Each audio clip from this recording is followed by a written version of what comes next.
Moi, j'ai fait partie des premiers qui pensaient réellement qu'un travail stratégique d'union était nécessaire, peut-être d'une union encore plus élargie. Je ne sais pas quel sera le gouvernement de Michel Barnier, mais je pense que c'était vraiment nécessaire pour le pays. Il fallait penser plutôt à l'intérêt général qu'aux perspectives politiques de 2027.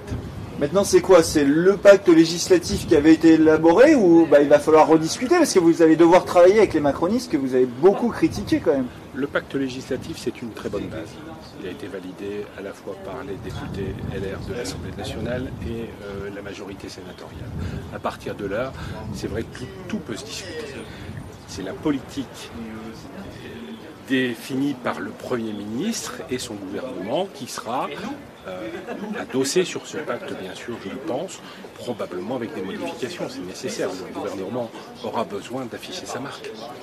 Les LR, vous êtes quand même passé de on ne rentrera pas au gouvernement à on y va et maintenant presque sans condition.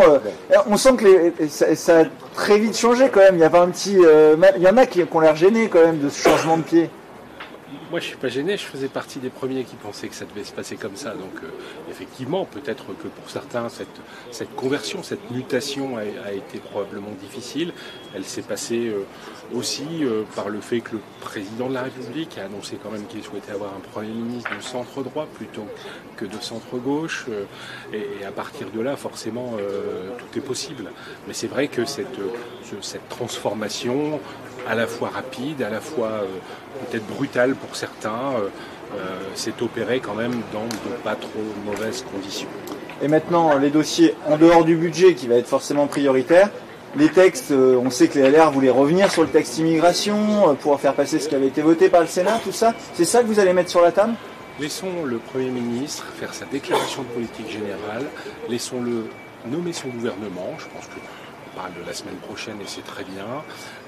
Et à partir de là, on pourra rediscuter à la fois de ce qui se dit dans le pacte législatif, de ce qui est acceptable par une plus large majorité. On va rentrer quand même dans un contexte dont on n'a pas l'habitude, qui est celui d'une majorité relative. Il faudra, texte par texte, essayer de convaincre. Et je pense que ce sera tout l'atout et tout l'enjeu porté par ce nouveau gouvernement. C'est la droite plurielle? Je n'irai pas jusque-là. J'attends les nominations.